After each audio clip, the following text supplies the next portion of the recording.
எங்கள் பாரதம் எஸ்.வி. ரமணி அளிக்கும் விறுவிறுப்பான வீடியோக்கள், அன்றாட அரசியல், இனிமையான இசை, துடிப்புள்ள நாட்டியங்கள், திரைப்படங்களின் சுவையான நிகழ்ச்சிகள் மற்றும் பொது நிகழ்ச்சிகளை உங்களுக்காக அளிக்கின்றோம். பார்த்து மகிழுங்கள்.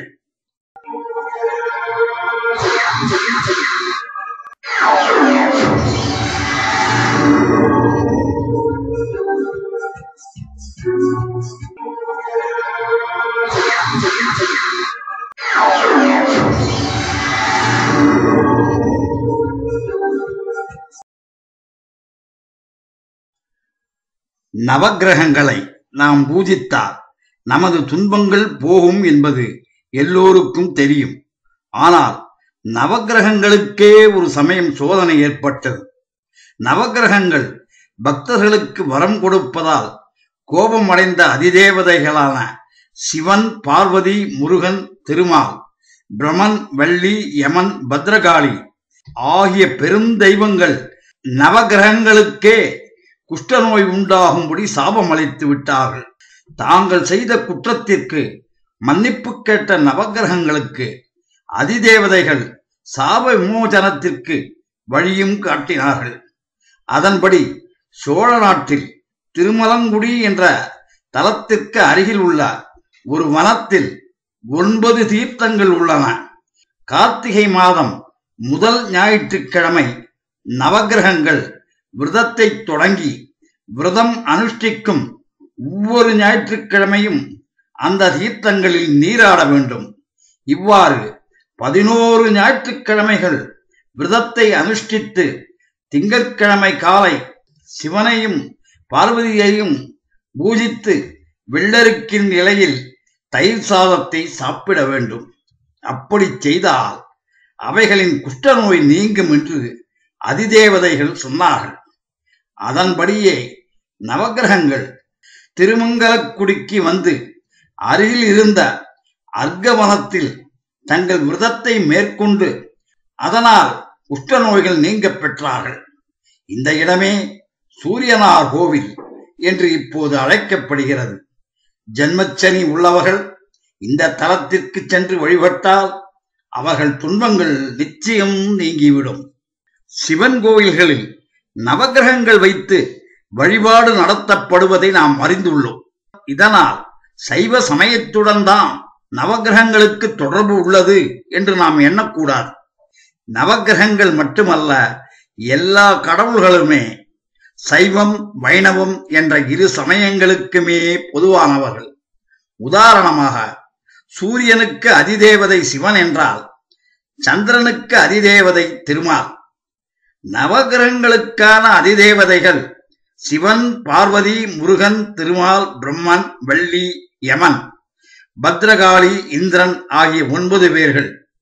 இதிலிருந்தே எல்லா சமயங்களுக்கும் எல்லா மக்களுக்கும் பொதுவானவை நவக்கிரகங்கள் என்பதை தெரிந்து கொள்ளலாம். இந்த நவக்கிரகங்களை வணங்கி வழிபட்டாலே நாம் எல்லா தெய்வங்களையும் பூஜித்த பலனை அடையலாம். தஞ்சை மாவட்டம் நன்னிலம் என்னும் ஊருக்கு அருகில் திருக்கண்ணபுரம் என்னும் சிற்றூர் அமைந்துள்ளது. இந்த தலத்தில் ஒவ்வொரு அமாவாசையிலும் சௌரிராஜ பெருமாள் பீஷணாழ்வாருக்கு காட்சி தருவதாக ஐதீகம். இத்திருக்கோயிலின் வடக்கு பக்கம் உள்ள கோபுரத்தின் சுவரில் மேற்கு பக்கம் பார்க்க நவக்கிரகங்கள் பிரதிஷ்டை செய்யப்பட்டுள்ளன. நவக்கிரகங்களுக்கு நடுவில் குதிரை உருவம் ஒன்றும் பொறிக்கப்பட்டுள்ளது. இந்த நவக்கிரகங்களை தேவேந்திரன் பிரதிஷ்டை செய்ததாக புராண வரலாறுகள் கூறுகின்றன.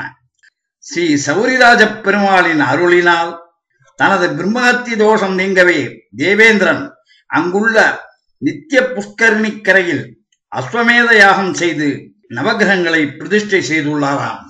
ஆலயங்களில் இறைவனை வணங்கச் செல்லும் போது அங்குள்ள நவக்கிரகங்களையும் வழிபட்டு வந்தால்தான் தங்கள் ஜாதகத்தின்படி நடக்கும் தசாபுத்திகளாலும் கோச்சாரத்தாலும் உண்டாகும் தீங்குகள் நீங்க பெறுவார்கள். நவக்கிரக தேவதைகளில் ஒருவரான சூரிய பகவானின் 3வது தலம் திருப்புறவார் பனங்காட்டூர். விழுப்புரத்தில் இருந்து 5 மைல் தொலைவில் உள்ளது.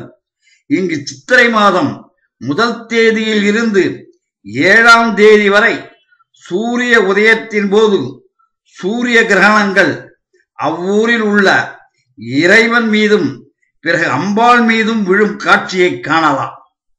சூரிய பகவான் விவசாய பெருங்குடி மக்களுக்கும் கண்கண்ட தெய்வமாக விளங்குகிறார். ஸ்ரீ ராமச்சந்திரமூர்த்தி சூரிய பகவானை வழிபட்டு ராவண யுத்தத்தில் வெற்றி கண்டார். தினசரி வாழ்க்கையில் நாம் அனைத்து கஷ்டங்களும் நீங்க ஆதித்ய ஹிருதய சோஸ்திரத்தை பாராயணம் செய்தால் நோய் நொடி நீங்கி வாழ்வில் மகிழ்ச்சியும் தேக ஆரோக்கியமும் பெறலாம்.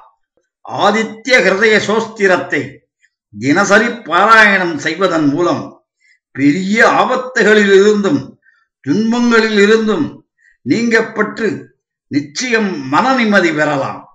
நவகிரகங்கள் தவம் செய்த தலம் சூரியனார் கோயில். இங்கு சிவபிரானின் திருஅருளால் நவகிரகங்கள் பரிவார தேவதைகளாக இல்லாமல் முதன்மை பெற்ற தேவதைகளாக காட்சி தருகின்றனர். சூரிய பகவானின் காயத்ரி மந்திரத்தை அனைவரும் பாராயணம் செய்து நல்ல பலன்களை அடைய பிரார்த்திக்கின்றேன். அஸ்வத்வஜாய விக்மஹே பாசகஸ்தாய தீமஹி தன்ன சூரியோ பிரச்சோதயாத். அனைவரும் இறைவனை வணங்கி நற்கதி அடைவோம்.